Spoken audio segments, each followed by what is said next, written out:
Halley Stocks, welcome to Lean Out Podcast. How are you doing today? Amazing. It's so great to be here, Don. Awesome. Well, I'm glad to have you here. We've actually known each other for a while. So tell the audience a little bit about how that is. I think we met like 12 years ago or so in Salt Lake City. We were both living there, and we met through climbing. That's kind of our connection from the past. Yeah. And now I'm not living there anymore, and neither are you. So where are you located? So now my husband and I spend most of our year in Colorado. We're in Westminster, so like halfway between Denver and Boulder. And almost 2 years ago now, we bought a small little property in Beattyville, Kentucky, which is in the heart of the Red River Gorge, which is just a climbing mecca. And we spent like 4.5 months there last year, I think, and a little bit less, but close to that the year before. So we've been kind of splitting our time now between Kentucky and Colorado. That is awesome. So you are a physical therapist, and tell us how you have gotten to this point where you can live in two different places and travel for rock climbing and do a lot of climbing at a very high elite level. Yeah. So I am a physical therapist by trade. I've been a PT for about 11 years. So right out of school out of Salt Lake, I moved to Colorado, got my first job at a clinic in Longmont. And I worked there for about 3.5 years. And then I was already burnt out. I was on my long days seeing 17 patients in a day, just back to back to back to Wow. back to back. And then you had paperwork after that. But I will say, even at that point in my life and in my career, I had negotiated a short Wednesday so I could go climbing on Wednesdays. So Right. I already was like trying to figure out this work-life balance thing. But after 3.5 years, I quit the clinic and I had in like leading up to that, I had bought a van and I built it out with this plan that I was going to go do travel PT and I would take contract positions and then I would just climb between the jobs and I would just do that for a while and just see how that went. And somewhere along the line leading up to that, I met my now husband and I wasn't sure that I wanted to leave anymore when it came time to leave. So when I actually quit my job, I went to Spain for a month. And then when I came back, I was in this spot like, I don't know if I want to take a contract and leave. And I ended up finding a position in Fort Collins, which is just north of where I live now, with a physical therapist who's a climber who was looking for someone to fill in for him on medical leave. And so I worked up there and I lived in my van in the winter in Fort Collins, which was freezing. And I lived in this parking lot for like 3 months. Basically did a contract up there, but I'd come home to see my now husband on the weekends. And then after that position, I ended up finding jobs in the Front Range. I worked part time at a clinic and then part time in home care.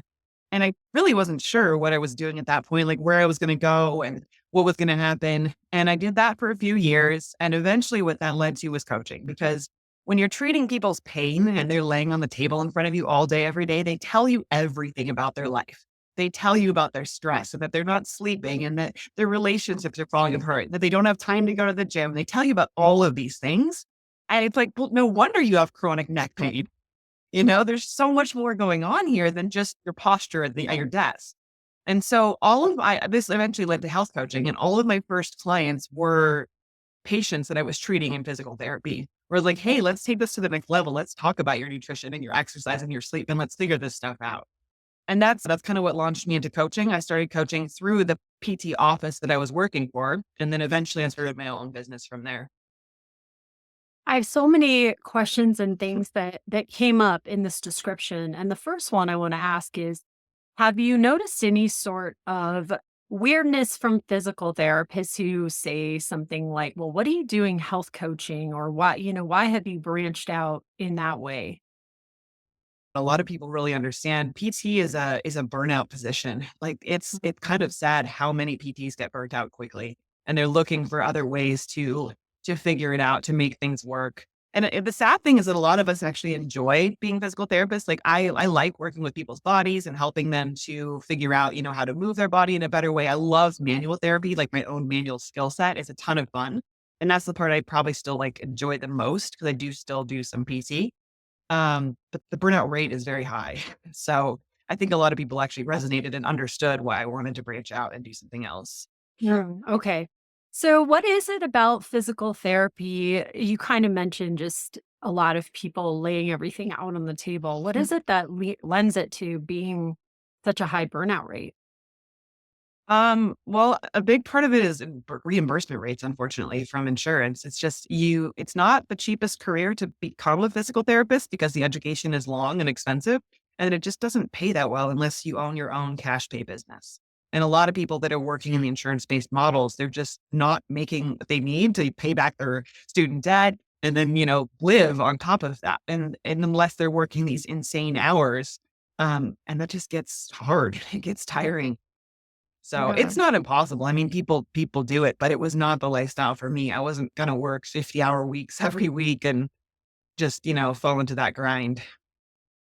It sounds like, and I know because I also have that climber mentality, that you had this vision early on that you wanted to have a life that gave you time to do the things that you're passionate about outside of work. Was there any other particular moment in your career that just was a "I've had it" moment where you're gonna leave physical therapy? And I know you do a little bit of physical therapy now, but where you're gonna drastically cut back. Was there any sort of inciting event that made you pull the trigger? I don't know if there was one event. I think it really was like just the culmination of events over time and just feeling like it just wasn't in alignment with what I wanted out of my life. Like I like helping people, and that's a big part of coaching is I want to help people. I want to help people live better lives, but it almost didn't feel like I was helping people in the way that I could best help people also in the physical therapy realm, especially also working for someone else where my time is limited with the patient by someone else's schedule. And yeah, I just didn't have as much control over how I could interact with people to help them. So I know that you have talked and written about how you had some health challenges with your own personal health in the past. And how did that shape what you wanted to do as far as a career or even doing this health coaching? I think that there was a lot of perfectionism. There was a lot of not trusting people and especially adults in my life, adults in power in my life that had roles of authority. I didn't, there was a lot of lack of trust around that. That's something I've had to work on my entire life is building trust again in people and what they say. Um, and it was just, I think I just had so much hatred for myself. It was a form of self sabotage. I genuinely didn't believe I was worth anything. And this was just I got to this point where I had to earn everything that I ate. I had to prove that I was worthy of an apple. Like it was just a lot of manipulative, thought patterns that don't actually make sense. Like eating disorders aren't logical. Um, and yeah, I was in that for about 6 years until I admitted myself to a rehab when I graduated from college. And that's kind of what was the catalyst Wow. of finally getting me out. And then I still think I spent the next 10 years going through my own personal journey of recovery because I mean, that could go on for days talking about the things that I think are wrong with eating disorder recovery, but I'm still grateful for it because I don't know that I would have done it on my own. I think when you're as far deep in the rabbit hole as I was of my eating disorder, it's so hard to get out on your own. So I am grateful that I had that experience, but I do think there's things I could do better. I think it's awesome that you took it upon yourself to get the help that you needed. And was there some moment when you decided to let go of the self hatred and love yourself? How did that look? Hmm. I don't know if there was a moment again. I think this was a long 10-year process of just like stopping. Just realizing that those thought patterns are not going anywhere productive. Just being present with myself, letting go of these expectations that I need to look a certain way and do a certain thing. And that if I don't climb a certain route or a certain grade, that says something about my worth as a human. It's really my journey with climbing is about pushing myself and it's not about comparing myself to anyone else who might be stronger or taller or shorter or whatever they are. Like that's also something I love about climbing is that so many different body types can find their own way in climbing. Um, and just, yeah, climbing just became this personal journey for me to, to love myself, to build skills and confidence and in pushing through realizing that failure is okay, that that's just part of my journey and that I can grow through it. And I mean, I don't know. I've written pages and pages and pages about this journey. It's to summarize it is difficult. But yeah, I think it's just been this journey of continuing to let go of those expectations of myself and just being okay with who I am. I am lovable and perfect as I am. And that doesn't also mean that I'm complacent with who I am. It means that I am constantly on this journey of self-discoverment and self-development, trying to become the best version of myself. But failing along the way doesn't say anything about who I am or my worth. If that makes sense. Absolutely. Yes. Do you ever regret going into physical therapy or going down that route and spending the money and getting that certification? I don't think I regret it because I think you learn something from everything in life. I also had, I mean, I met you because I moved to Salt Lake City. I moved from California to Salt Lake and I realized that you could go climbing before work because the mountains were so close. So, I mean, even just the experience of moving to Salt Lake was amazing. And I met amazing people there. I had awesome professors. Um, no, I don't think I regret it just even for that. And then I also love the body. I love anatomy. I think that, getting a doctorate degree also proves something to myself about what I'm able to accomplish. My intellect, it helps to build confidence around those things. So no, I don't think I regret it. Yeah, I think there was a lot to be learned through my experience in grad school and in my years as a PT and just being in Salt Lake too. And just for people who are listening who aren't familiar with a climbing lifestyle, I think we should go a little bit into it too and how rich the community is and how there is this very like-minded amongst the community's sentiment that we all need time to have balance, to pursue the things that we love. Like you talked about traveling, having the ability to go to another location that has this mecca for climbing, the Red River Gorge, or, we have seen each other many times in Rifle, Colorado, which is another climbing mecca. Other countries, going to Spain, it's a huge climbing mecca. And then also you talked about your van. I kind of remember seeing your van when you had the van. And a van is such a vehicle for metaphorically and physically for the freedom that climbers want. Talk a little bit about the culture and how it has affected you. Yeah, I would say the culture for me has changed over time too, because I sold my van eventually. I joke that I traded it in for a house and a husband. That's what it's at. But yeah, there is something freeing about climbing and I love that it's such a combination of physical, mental, and technical skills. And I feel like so many of those things translate to real life. Like the lessons that I learned through climbing, I apply to my mindset around everything that I do in my life. And it's so much about like the beautiful places that you get to go and just being connected with nature and with good people. Like so much of climbing is laughing around the campfire at night. And, just everything about being outside and pushing your mental and physical limits and also being able to relax in the evenings and hang out. And it's just all of that. And that's such a part of my identity. And it I love what I do for work, but I need that balance. I need to be able to have the freedom of going outside and being connected with nature and also giving back and being a coach and being a therapist. And as an aside for everyone who's listening, people have probably heard me say before when I've talked about the topics of confidence and of comparing yourself to other people and perfectionism and different things like that. I've sometimes used a climbing analogy where I say there's always someone who's going to warm up on your project. And Hallie is the person who would warm up on my project. So just to give you a little bit of perspective. And now I know that you have decided to make a niche for your health coaching business where you are really targeting working with climbers. So tell me more about that.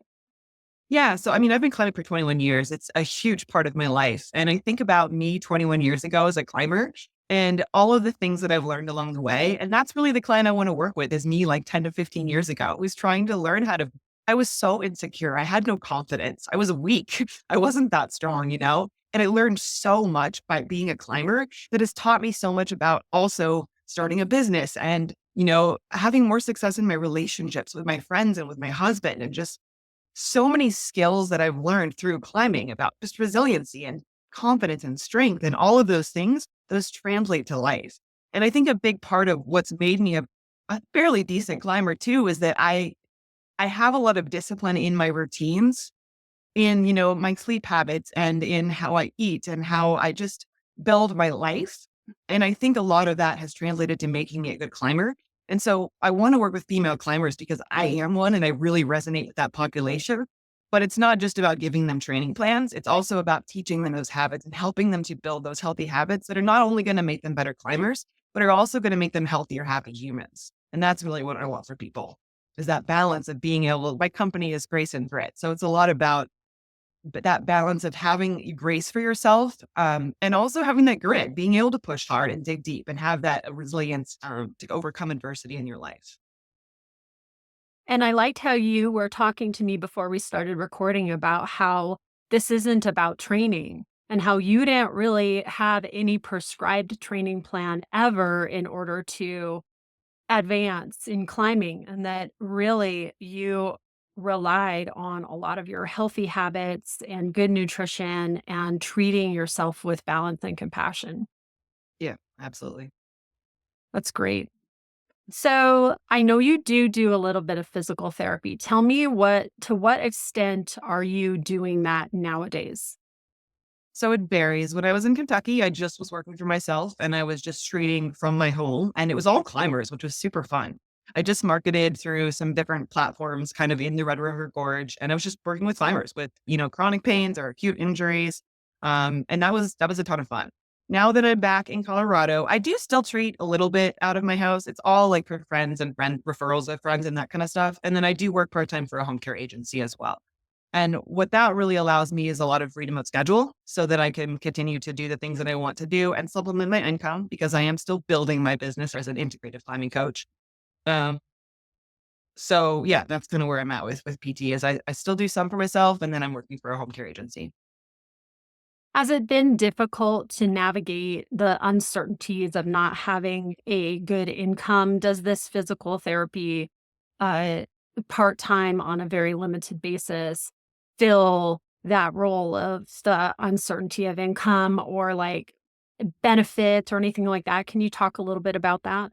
Yeah, totally. I mean, I think for me, I'm a good therapist. I know I can always fall back on that. So that's really allowed me to have the freedom to go out and try these new things and maybe fail a little bit and maybe learn and then grow and try to build what I really, really want to build and what I'm really passionate about, knowing that I always have that thing that I could fall back on.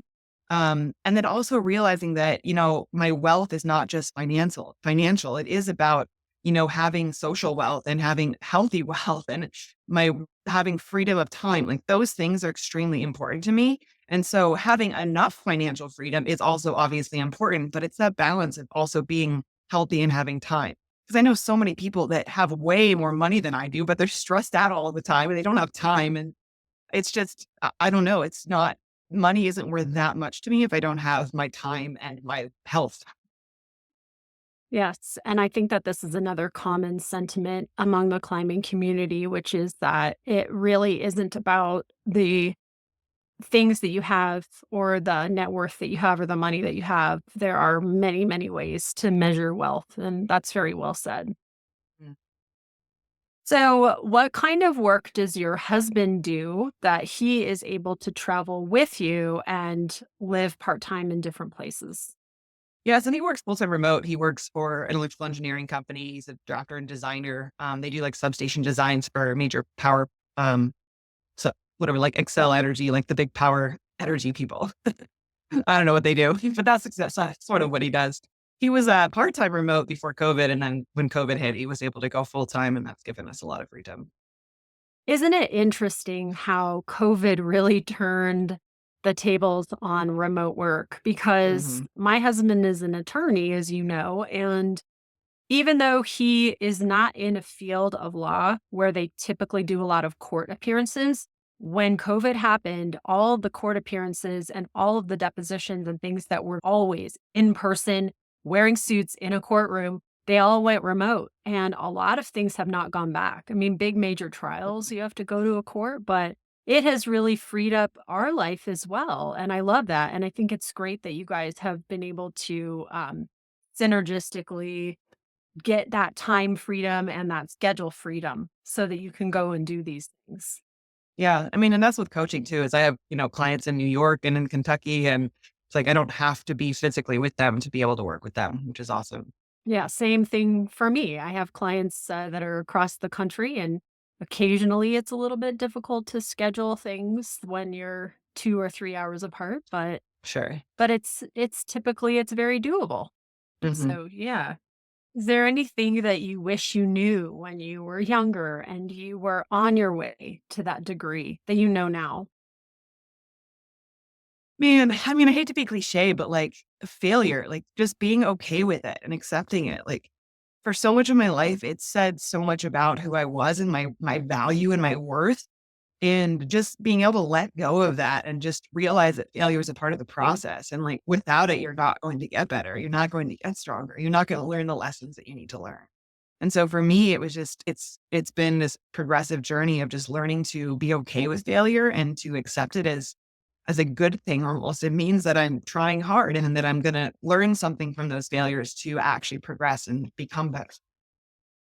It really reminds me of climbing too. You and I are both sport climbers, which means that we climb with protection that's already in the walls. And when you climb above the level of your last protection and you make a mistake or you don't know what you're doing and you fall, you're failing. And so you're constantly failing, basically. And there's a whole psychology to that as well. Is there anything else within climbing that you feel like is really applicable to the general population of people that are, say, on the treadmill of achievement? People that are really striving and that are trying to improve just even in their work, in their professions? Um, I don't know if this directly answers that. What I'm thinking about though is like when you think about getting on a hard route, the goal is obviously to get to the top, but there's all these what we call them in climbing cruxes along the way, which are the hard sections. Mhm. And when you're learning a crux, you often spend a lot of time there repeating it over and over and over and over and over again until you polish it, till that crux becomes less difficult. And I really think about that in life too. It's like we have these big goals, these big achievements that we want to get to, but there's all these little hurdles along the way. And sometimes we get stuck at them because they're too hard. But what we need to do is actually just spend time there and like and fail and fail and fail and learn and refine that section until we can move on and not try to just jump for the top, but actually take the steps along the way and learn the lessons that we need to learn so that things get easier along the way and we can actually get where we want to get. And then also it's like as soon as you send a route, as soon as you complete a climbing route that you're working on, there's another one. So it's like there's never a finish. Like there's never an end post for sure, like in sight for sure. There's just always another route. There's always something else to go for. So it's not about like achieving one goal to make or break you. It's just kind of about this constant learning journey of the process and being fully engaged with that process. That was a wonderful answer, actually, because you described things that I teach in my book, Lean Out, and in my new confidence course that are really central pieces to enjoying the journey, being process oriented, celebrating the micro wins. Like, okay, I figured out how to get through that crux. I figured out that particular move that gets me, a couple of feet higher. That is all applicable to everything that we're doing. I mean, a lean out journey or a confidence journey is all a cyclical thing too, because you have a resolution and then there's another hurdle in your way. And Mhm. that's basically what life is. I think we all have that where you're never done learning. You're never, and as a climber, you're never the best climber. There's always going to be a higher thing to achieve. There's always someone better. There's always the person that warms up on your project, like I said. And so, yeah, it's so applicable to really everyday life and just personal development in general. Mhm. I've heard it said before that life is about solving for better problems, and I really like that. We kind of like sometimes overthink these things and we start to come up with all these problems. And really it's like let's solve those problems when we get there, but those are better problems to have than the problem we have right now. So, yeah, I just like that idea of solving for, better problems in life. Yeah, absolutely. There are good problems to have and bad problems to have, but we all Mhm. have problems. Right. Um, and it made me think about the fact that, like you said, everybody tends to either be thinking in the past or in the future. Our brains want to go to those places. What do you do to ground yourself in the present moment? Because I know you have to be very present and focused when you're really working on a hard climb, but also just in life when you need to be present. What kind of practices do you do? Man, that's something I've been really working on lately is just letting go of expectations and outcomes and just trying to be present. It's something I've written about lately because I'm not always perfect at it. I can be an overthinker and a ruminator and I can start to go down the rabbit hole. And it's really just kind of like pausing and pulling back and just being present in the moment, I'm thinking about my thoughts in a way that is going nowhere productive. So just stop. What is actually happening? What are the actual facts that are in front of me? And what are my thoughts about them? How are those changing my feelings? And how can I stop that and create feelings that are going to be more productive to me right now? And I'm not 100% perfect at it all the time. Okay. It's sometimes it is hard to let go of those things, but it's definitely something I'm really trying to let go of is letting go of my old desperate desire to control my outcomes because I cannot control them. I can only control my present inputs, the things that are right in front of me right now. Absolutely. Is there any other advice you'd like to give people who are feeling burned out in whatever profession, whether it's physical therapy or some other medical or non medical profession, and are feeling stuck and like they can't make a change? I think one of it is just to remove your boundaries, remove the belief that you have limitations.